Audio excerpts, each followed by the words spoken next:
making a budget can be complicated, but this is how I would do it. So, first things first. I believe the first thing that you should think about whenever you're making a budget for your film is the people. What type of people are you going to be working with? Are some people going to need higher payment? How much do I pay them? How many people am I working with? There's a lot of questions to think about when it comes to paying your people.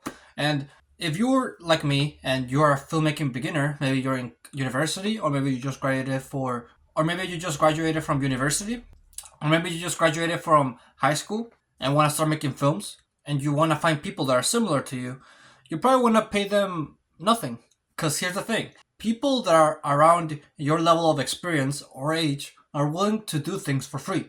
Because if they make films, that'll be in their portfolio. The portfolio could get them other jobs. For example, recently I made a video where I talk about Backstage, a website where you can find filmmaking jobs. It's a link in the description. I'm not sponsored. I'm just you want to support me, you can click the link and you can go to that website.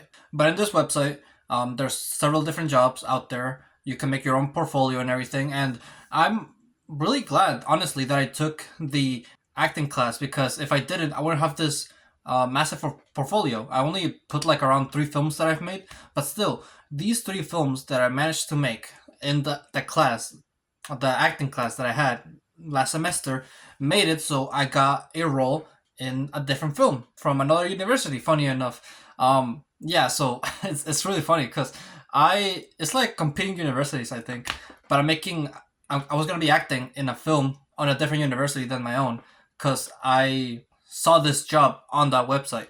That's a different story though. But here's the thing: I applied to this job and I'm not gonna get paid for it because honestly, right now it's really valuable just getting experience. The more experience I get, the more I level up my skill of filmmaking. And also, higher portfolio. Higher portfolio means that I have, um, you know, people who are on a higher level than me, like who actually get paid, who have more experience, can look at it and they can actually get me a job, and therefore, um, start making money one day, right?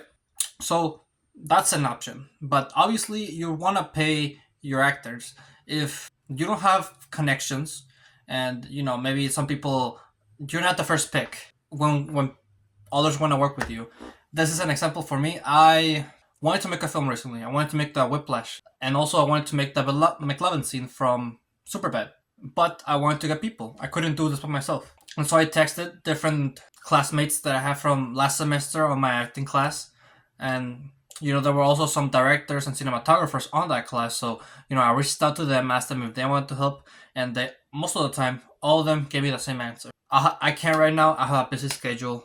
I can't right now. I have like lots of projects that I need to finish first, and I don't know if that was true, but let me tell you something. If I offered to pay, I think it would have been a different story. I think they were just trying to reject me nicely, and who knows? Maybe that might happen to you, where you think you might have made like a good bond, like they like my performance, they like how I did, but then when you try to reach out and try like make your own project, they might not be willing to do the same thing to you.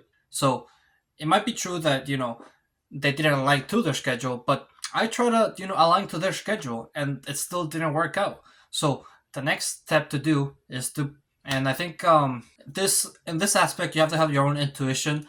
Is this the type of person who would want to get paid, who deserves to get paid, or would I rather have them try to have them work for me for free? So it's kind of your own intuition based on their level of experience. I can't really say for sure when to and when to not pay someone, but I would say that it would be a guaranteed for that person, almost guaranteed for that person, if you offer them to pay. They would guaranteed be on your project. How much should you pay your person?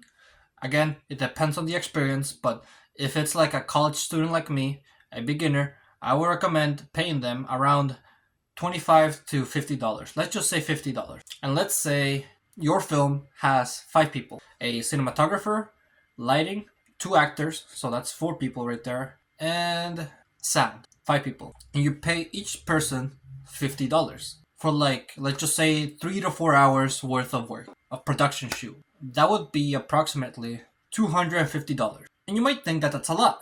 $250, that's like 25% of my paycheck. But I would say, on the long run, this would be better. It's an return on investment. that piece of film that you made is gonna go into your portfolio. You're gonna show it to others, and then, as I said before, someone who actually does have money can pay you to work for them. And so, it balances out. You make even more than what it took for you to make that project. Simple as that. I recommend you start doing what I started doing, where I just save up money.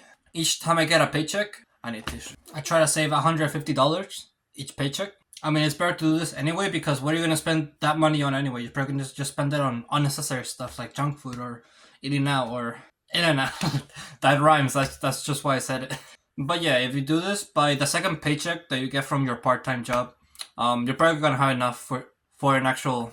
Well, we have to also add other stuff that we're going to talk about right now. So you obviously want to feed your crew, Something the professor mentioned, that even though you might not even pay your crew for the shoot, you still want to feed them. You want to give them at least three things: a copy of the film, food, and recognition. Like, that means their name on the credits, pretty much. So let's just say you want to get them a Chipotle bowl. You can get the 5 people a Chipotle bowl. How much would that be? That would be $60. So far, the total amount this film would cost, 5 people, you feed them, it would be about $310. Now let's talk about the environment. So let's say you don't want to film at your house. Let's say that none of your friends offer to film at their house. Neither the crew wants to film at their house. What do you do? The next best option would be to get an Airbnb. Very simple, very customizable. You're free to do whatever you want. Well, not freely to do whatever you want. You can't like turn it on fire, but you have a lot of creative freedom. All right, let's set this on. Let's give an example. Let's say you want to film a live action recreation of the hay scene from Into the Spider-Verse. This is what I'm doing, so I'm doing it first. So don't copy my idea. Anyway, let's say you just want a simple living room and you want to show these two uncle and nephew bond. So let's break down what's on the scene. There's a boxing bag. There's plates and pans, which you can get for free. You can just bring it from your house. You also need a bunch of fast food boxes, popcorn. The Airbnb and all of the props will probably be around... The Airbnb will be like $150. The props will be another $150. Boxing bags are actually really expensive. Like, I looked them up on Amazon for this video. They're like $150 each. Let's just say $160. That's for the other props. $10 for the other props. That's another $300. Well, another $310 pretty much. So far, it would be $620, the total project. When it comes to costumes, this is something that you could also improvise yourself. You can ask around, see if first of all, see if you have the costume that you want for your character. Then ask around your actors and your crew, see if they have some of the clothes that are required for your costume for the scene. That way you can save on money. One thing that I want you to take away from this video, however, is that right there. Save on money. It's always better to save on money. Always try to make your film as cheap as possible, especially now that you're just a beginning filmmaker. It's not really necessary for you to go all high budget. Make it so it's like really ambitious, really, in space with Markiplier. You're an independent filmmaker. Act that way. However, if you do eventually make the money, or already have the money to make a film that's really high budget and, has all these fancy things, like all these changing sets, and, you're able to pay your actors really well, then yeah, do so. But right now, in this stage of life, try to save on money. Everything that I've just said so far has just been a list for me, for my film that I'm gonna make, the hay scene from Into the Spider-Verse into live action. Total budget, $220. So you can expect this film not to come out in my channel anytime soon. I still need to save up the money for that. I still need to gather the crew. Oh yeah, gathering the crew too. Like, if you want to use the website that I mentioned, backstage, you also need to pay in order to post your job so other people can apply to it. So yeah, you just need a lot of money. Well, I mean, for some people it's not a lot of money, but for some people like me, it is a lot of money. But I do believe this is something that's worth it. I think this is actually a really good return on investment. I mean, as you have seen in my channel, the most viewed videos on my channel are my films. And honestly, I want to keep it that way. So that's why I want to increase the quality of them. So look forward to that. So with that, thank you for watching this video. If you like, them sure to leave a like. Subscribe if you're new or like my channel. And always remember to live your life.